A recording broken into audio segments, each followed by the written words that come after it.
नमस्कार, आप देख रहे हैं लोकहित न्यूज़ चैनल और आज हम आपको बताने जा रहे हैं एक और ख़ास खबर। मेरा भाईंदर के शहर में भाईंदर पश्चिम में केशव सृष्टि ये एक ऐसी संस्था है जो पिछले 40 वर्षों से सामाजिक कार्यों में कार्यरत है और इस केशव सृष्टि के माध्यम से कई सारे सामाजिक उपक्रम चलाए जाते हैं। इसी केशव सृष्टि को अब 40 वर्ष पूर्ण होने को है और इसी उपलक्ष्य में आने वाले 2 अक्टूबर को भव्य ऐसा कार्यक्रम आयोजित किया गया है केशव सृष्टि में।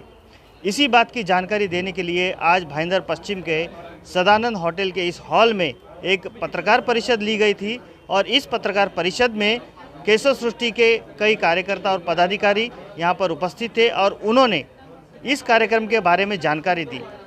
साथ ही केशव सृष्टि की ओर से दिया जाने वाला 13वां एकात्मिक पुरस्कार भी यहाँ पर घोषित किया गया और इस पुरस्कार के बारे में भी जानकारी दी गई। तो आइए देखते हैं क्या जानकारी दी है इस पत्रकार परिषद में। अर्चना बाड़े, भारतीय जनता पार्टी की महिला मोर्चा की अध्यक्षा हूँ।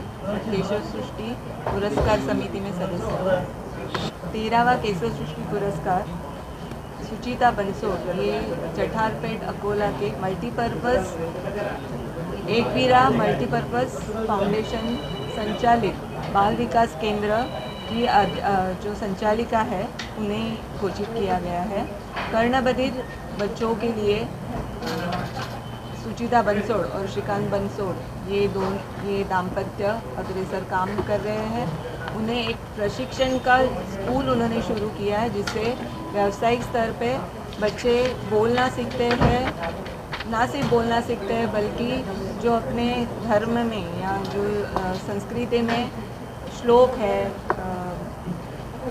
जो मारुति स्तोत्र जैसे जो हमारे अपने बच्चों को नहीं आता है वैसे अच्छे बोल वहाँ पे बोलते हैं और एक समाज में प्रवाह में आने के लिए उन्होंने बहुत ही अच्छे तरीके से इनको प्रशिक्षित किया जाता है। तो क्या आप क्राइटेरिया तय करते हैं, किन लोगों को आप स्क्रूटनी करते हैं, क्या आपका तरीका होता है, उस बारे में जानकारी ये पुरस्कार के लिए वहाँ पे हम लोग खुद जाते हैं, जो कि समिति है पुरस्कार चयन समिति, वहाँ के सदस्य वहाँ पे खुद जाके वहाँ पे संस्था का आढ़ावा लेते हैं। उसमें मेन तो ये है कि उनकी उम्र 40 साल तक होनी चाहिए, जिसके दूसरा ये है कि 5 साल का उनका रजिस्ट्रेशन होना चाहिए, मिनिमम 5 साल उनका कार्य होना चाहिए। तीसरा ये है कि बहुजन हिताय सामाजिक हेतु से ये पूरी तरह से उनका कार्य होना चाहिए और जो भी उन्होंने कार्य किया है उससे दूसरों को प्रेरणा मिलके उससे प्रेरित होना चाहिए। ये मुख्यतः करें उसकी अटी और उसकी पात्रता है। रूपरेखा ऐसी है कि गत 40 वर्ष में संस्था जब से शुरू हुई केशव सृष्टि, तो उनका कार्य जैसे बढ़ते गया तो उसमें काफ़ी कार्यकर्ता का सहभाग रहा है और आज के कार्यकर्ता को मालूम हो कि कैसे शुरुआत हुई थी, कैसे फाइटिंग मतलब स्ट्रगल कितना हुआ, कितने लोगों ने उसको सेक्रीफाइस किया है। जब जाके इतने लोग वहाँ पे काम किया तब जाके अभी ये स्वरूप अपने को केशव सृष्टि का दिख रहा है।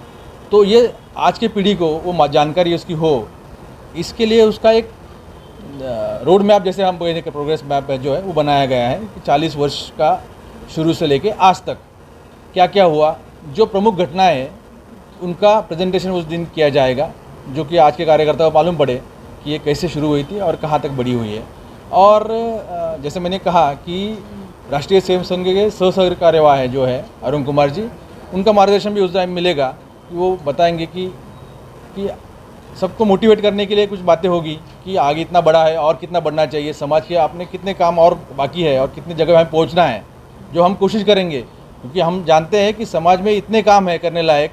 हर बार हम सोचते हैं तो लगता है कि अभी भी इस फील्ड में पहुंचना बाकी है, तो काम तो अनगिनत है, तो करने के लिए कार्यकर्ता भी होने चाहिए, मार्गदर्शन भी होना चाहिए। तो ये सब बातें जब जुड़ के आती है तो कार्य बढ़ता है। तो ऐसा ही कुल मिला के ये कार्यक्रम होने वाला है जिससे दिशा भी मिलेगी और कार्य की पहचान भी होगी। जो काम हो रहा है अभी मेरा भाईंदर के अंदर इतना काम हो रहा है कि बहुत सारे लोगों ने आपने कहा कि अभी तक पहुंचा नहीं है, अपनी संस्थाएं भी उसको अनभिन्न है। तो मुझे लगता है कि इसका एक नेटवर्किंग अच्छा होना चाहिए, सब ने मिलजुल के काम करेंगे तो मीरा भाईंदर की प्रगति में भी उसका सहभाग हो सकता है। विचारधारा की बात है, हमने विचारधारा एकदम क्लियरली सामने रखते हैं, किसी से अछूते तो हमने बात कही नहीं कभी भी। तो ये सबके लिए खुला है, सब आ सकते हैं, सब ले सकते हैं। अगर आप केशव में आके उसका एहसास करोगे तो मुझे लगता है आपका ये कहना थोड़ा गलत साबित हो सकता है। सर, एक पर्यावरण से जुड़ा हुआ सवाल है। जैसे कि आपने कहा कि पर्यावरण को बचाने के लिए या उनका संवर्धन करने के लिए केशव सृष्टि हमेशा से ही मेहनत करती आ रही है, लेकिन मीरा भाईंदर शहर में देखा गया है कि पर्यावरण का काफ़ी नुकसान हो रहा है बड़े बड़े बिल्डरों द्वारा, या बड़े बड़े उसमें कई लोग तो आरएसएस से जुड़े भी लोग हैं, बीजेपी से जुड़े लोग हैं, वो लोग भी पर्यावरण को बहुत नुकसान कर रहे हैं, लेकिन इसके खिलाफ कभी आप लोग कोई शिकायत नहीं करते, ना कोई एक्शन लेते हैं। देखिए, हम हमारा कार्य, हमारा विजन मिशन जिस हिसाब से उस हिसाब से कार्य करते हैं। आपने जो क्वेश्चन कहा, हमारा काम है समाज में काम करना, हम डाइवर्ट नहीं होना चाहते हैं। इसीलिए जो काम हमारा है, जो हमारा उद्देश्य है, उस दिशा में हम बढ़ रहे हैं। दिक्कतें उसमें आ सकती है, आपकी सोच भी एक बार से सही है, लेकिन जिसने वो कार्य करना चाहिए उसने ही करना चाहिए। हमारा जो कार्य हम करते आ रहे हैं, कर रहे हैं। धन्यवाद।